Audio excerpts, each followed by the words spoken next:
រដ្ឋធម្មនុញ្ញនៃព្រះរាជាណាចក្រកម្ពុជាជំពូកទី1អំពីអធិបតេយ្យមាត្រា1ប្រទេសកម្ពុជាជាព្រះរាជាណាចក្រដែលព្រះមហាក្សត្រទ្រង់ប្រតិបត្តិតាមរដ្ឋធម្មនុញ្ញនិងតាមលទ្ធិប្រជាធិបតេយ្យសេរីពហុបកព្រះរាជាណាចក្រកម្ពុជាជារដ្ឋឯករាជ្យអធិបតេយ្យសន្តិភាពអព្យាក្រឹតអចិន្ត្រៃយ៍មិនចូលបកសម្ព័ន្ធមាត្រា2បូរណភាពទឹកដីរបស់ព្រះរាជាណាចក្រកម្ពុជាមិនអាចរំលោភបានដាច់ខាតក្នុងព្រំដែនរបស់ខ្លួនដែលមានកំណត់ក្នុងផែនទីខ្នាត1 លើ 100,000 ធ្វើនៅចន្លោះឆ្នាំ1933ឆ្នាំ1953ហើយដែលត្រូវបានទទួលស្គាល់ជាអន្តរជាតិនៅចន្លោះឆ្នាំ1963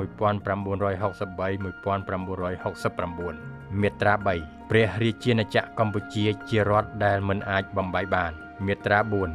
បាវចនានៃព្រះរាជាណាចក្រកម្ពុជាគឺជាតិសាសនាព្រះមហាក្សត្រមាត្រា5ភាសានិងអក្សរដែលប្រើជាផ្លូវការគឺភាសានិងអក្សរខ្មែរមាត្រា6ភ្នំពេញជារាជធានីនៃព្រះរាជាណាចក្រកម្ពុជា